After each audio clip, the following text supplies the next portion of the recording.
The call light outside, room 312, went off at the exact moment the room's chart disappeared from the system. I still don't know which terrified me more. I worked night shifts at St. Alden's Memorial for nearly 3 years, long enough to understand that hospitals never truly sleep. Even when the halls go quiet and the lights dim, there's always movement, carts rolling in the distance, machines breathing for patients, the occasional muted sob from behind a curtain. You learn to live inside that constant hum. You tell yourself that anything strange has a rational explanation, because believing otherwise makes it impossible to do your job. Room 312 was supposed to be empty. It had been cleared that morning after an elderly man passed during surgery. Terminal complications, no family present. By policy, the room stayed unused overnight. I remember because it was the only dark doorway in the West Wing, its lights shut off, its bed stripped bare. Around 2 in the morning, the call light flickered on. At first, I assumed it was a wiring fault. That wing was old, and electrical issues weren't uncommon. But when I checked the nurse's station monitor, room 312 showed as occupied. No name, no vitals, just a blinking bed icon. I walked down the corridor with that familiar knot in my stomach, the one that comes when you know something's wrong but can't explain why. The air felt colder near the room, sharp and stale, like a basement that hadn't been opened in years. The door was slightly ajar. Inside, the bed was made. White sheets tucked tight, pillows fluffed. The heart monitor was on, its screen dark, but humming softly. I stood there longer than I should have, listening to the quiet, convinced someone was breathing just out of sync with me. Hello? The call light shut off. I documented it as a system error and told myself to forget it. Hospitals are full of glitches. But the rest of the night I kept feeling watched, not stared at, observed patiently. Every time I passed room 312, the door was closed. Every time I checked the charting system, the room was gone again, as if it had never existed. The next night, a patient was admitted across the hall. A middle-aged woman recovering from pneumonia. Around 3, she pressed her call button repeatedly, frantic. When I rushed in, she grabbed my wrist hard enough to hurt. "Keep standing there," she whispered, pointing toward the doorway. "He doesn't move. He just waits." I asked her who she meant. She described an older man in a hospital gown, pale, his face slack like he was mid-thought. She said he'd been there for hours watching her sleep. Room 312 was directly behind her. I checked the hallway, empty. But when I turned back, the woman was crying silently, eyes fixed on the door, her breathing shallow. "He's mad, I told you," she said. I requested a psych consult and told myself she was delirious. Infection can do terrible things to the mind. Still, I couldn't shake the image she described. It matched the photo I later found buried in the archives, a grainy staff badge from years ago. Same man, same face. He had been a patient who died during surgery. In room 312, things escalated after that. Motion sensors triggered in empty corridors. Wheelchairs rolled inches on their own. Call lights activated in rooms marked vacant. It's always near 312. Always between 2 and 4 in the morning. One night, while charting alone, I heard footsteps pacing above me. That floor had been closed for renovations for months. I radioed security. They reported no movement. But the footsteps continued, slow and uneven, like someone learning how to walk again. I checked the system logs. Every anomaly traced back to a patient ID that no longer existed. No name, no records. Just a blank space where information should have been. On my final night shift, the call light for room 312 came on again. This time the monitor showed vitals. Slow, steady, alive. I stood outside the door for a long time, my hand hovering over the handle. The smell was unmistakable, sterile, metallic, old. When I finally opened it, the room was exactly as it had been before, except the bed was occupied. The man lay still beneath the sheets, eyes open, chest rising shallowly. He turned his head toward me with effort, like it hurt to do so. His mouth moved, but no sound came out.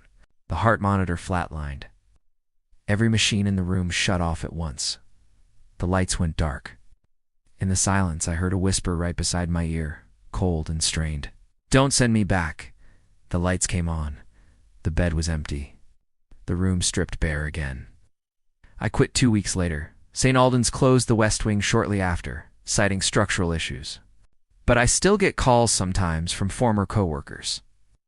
They ask if I ever figured out what was wrong with room 312. I tell them the truth. Whatever was admitted, they're never checked out. The last thing he ever posted ended with a date, a time, and the words, "If this is still up, I didn't make it." I first found the thread buried deep in a subreddit I used to browse when I couldn't sleep. It had no upvotes anymore, no comments, except a handful of confused replies posted months after the fact. The username was strange and forgettable, the kind you'd never remember twice. But the title stopped me cold. It claimed the author knew exactly how he was going to die. At first, the post read like paranoia. He wrote about patterns he'd noticed, small inconsistencies in his daily life. Missed calls that didn't show up in his phone log. Footsteps outside his apartment door that stopped when he looked through the peephole. Packages delivered that he never ordered, addressed to him in his own handwriting. Said it felt like someone was rehearsing his life. What unsettled me wasn't what he described, but how calmly he described it. No dramatics, no exaggeration, just careful observations. Typed late at night. Time-stamped between 1 and 3 in the morning. As the post went on, the tone shifted. He said he'd started dreaming about reading news articles that hadn't been written yet. Headlines describing a man found dead in his apartment. Each dream added a detail: the position of the body, the broken lamp, the open window. He said he woke up every time before seeing his own face. Near the end, he wrote that he believed the post itself mattered, that by writing it down he might change something, or at least leave proof that he knew what was coming. He listed a date and a time, less than 2 weeks away, and said if he didn't update afterward, it meant the prediction came true. There was no update. Curiosity turned into obsession. I searched the username across platforms. Nothing. I searched phrases from the post. Still nothing. Then I searched the date. It took a while, but I found a small local news article archived on a forgotten site. A brief report about a man found dead in his apartment after neighbors complained about a smell. No name was listed. It's just an age range. The city matched the one the Reddit user had mentioned in passing. The time of death was estimated within an hour of the time he'd written. I remember the feeling in my chest when I realized the details lined up. The open window, the overturned lamp, the police saying there were no signs of forced entry. I went back to the thread. New comments had appeared since the last time I checked. People were finally noticing the date. It's asking if anyone had followed up. Someone joked that it was a creative writing exercise. Someone else said it was fake because real murder victims don't predict their deaths. Then I noticed something new. The original post had been edited. There was no edit marker, no explanation. Just one extra line at the bottom that I knew hadn't been there before. It thanked readers for paying attention and apologized for not being clearer. It said he'd misunderstood one thing. He hadn't predicted his murder. It recognized it. That was the night I stopped reading, but not the night it stopped bothering me. I started noticing small things afterward. Reddit recommending posts I hadn't searched for. Notifications appearing and disappearing. Draft comments I didn't remember writing. A week later, I received a private message from the same username. There was no greeting. Just a question asking how long it took me to find the article. My hands shook as I typed back that I wasn't sure what they meant. The response came instantly. It said timing mattered, so that awareness changed outcomes, but not always in the way you hoped. The account vanished the next day, deleted completely. The thread stayed up, though frozen in time. I tried to forget about it, told myself it was an elaborate hoax that happened to line up with a real death. But last night, I woke up from a dream about reading a post I hadn't written yet. It described a person stumbling across a story online and realizing too late that it was indeed meant to be read.